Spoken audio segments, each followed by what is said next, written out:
45 1:28। उत्पत्ति 45 1। तब यूसुफ उन सबके सामने जो उसके आसपास खड़े थे अपने को और रोक न सका और पुकार कर कहा, मेरे आसपास से सब लोगों को बाहर कर दो। भाइयों के सामने अपने को प्रकट करने के समय यूसुफ के संग और कोई न रहा। उत्पत्ति 45 2। तब वह चिल्ला चिल्ला कर रोने लगा और मिस्रियों ने सुना और फिरौन के घर के लोगों को भी इसका समाचार मिला। उत्पत्ति 45 3।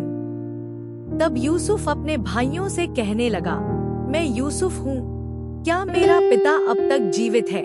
इसका उत्तर उसके भाई ना दे सके, क्योंकि वे उसके सामने घबरा गए थे। उत्पत्ति 45 4।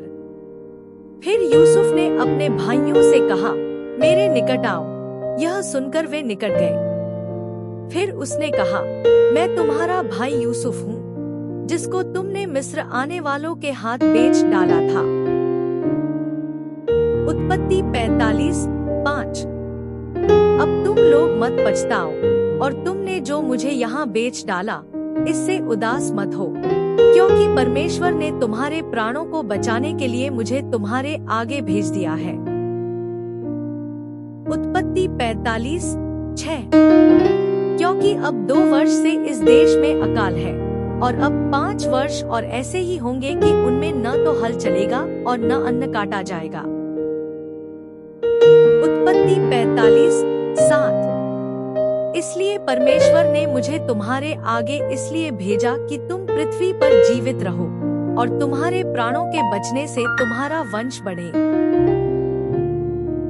उत्पत्ति 45 8। इस रीति अब मुझको यहाँ पर भेजने वाले तुम नहीं, परमेश्वर ही ठहरा, और उसी ने मुझे फिरौन का पितासा और उसके सारे घर का स्वामी और सारे मिस्र देश का प्रभु ठहरा दिया है। उत्पत्ति 45 9। अतः शीघ्र मेरे पिता के पास जाकर कहो, तेरा पुत्र यूसुफ इस प्रकार कहता है कि परमेश्वर ने मुझे सारे मिस्र का स्वामी ठहराया है, इसलिए तू मेरे पास बिना विलंब किए चला आ। उत्पत्ति 45 10। और तेरा निवास गोशेन देश में होगा, और तू बेटे, पोतों, भेड़-बकरियों, गाय बैलों और अपने सब कुछ समेत मेरे निकट रहेगा। उत्पत्ति 45 11। और अकाल के जो 5 वर्ष और होंगे, उनमें मैं वहीं तेरा पालन पोषण करूंगा, ऐसा न हो कि तू और तेरा घराना वरन जितने तेरे हैं वे भूखे मरे। उत्पत्ति 45 12। और तुम अपनी आंखों से देखते हो, और मेरा भाई बिन्यामीन भी अपनी आंखों से देखता है कि जो हमसे बातें कर रहा है वह यूसुफ है। उत्पत्ति 45 13। तुम मेरे सब वैभव का जो मिस्र में है और जो कुछ तुमने देखा है, उस सब का मेरे पिता से वर्णन करना, और तुरंत मेरे पिता को यहाँ ले आना। उत्पत्ति 45 14। और वह अपने भाई बिन्यामीन के गले से लिपटकर रोया, और बिन्यामीन भी उसके गले से लिपटकर रोया। उत्पत्ति 45 15। वह अपने सब भाइयों को चूमकर रोया, और इसके पश्चात उसके भाई उससे बातें करने लगे। उत्पत्ति 45 16। इस बात का समाचार कि यूसुफ के भाई आए हैं, फिरौन के भवन तक पहुंच गया, और इससे फिरौन और उसके कर्मचारी प्रसन्न हुए। उत्पत्ति 45 17। इसलिए फिरौन ने यूसुफ से कहा, अपने भाइयों से कह कि एक काम करो, अपने पशुओं को लादकर कनान देश में चले जाओ। उत्पत्ति 45 18।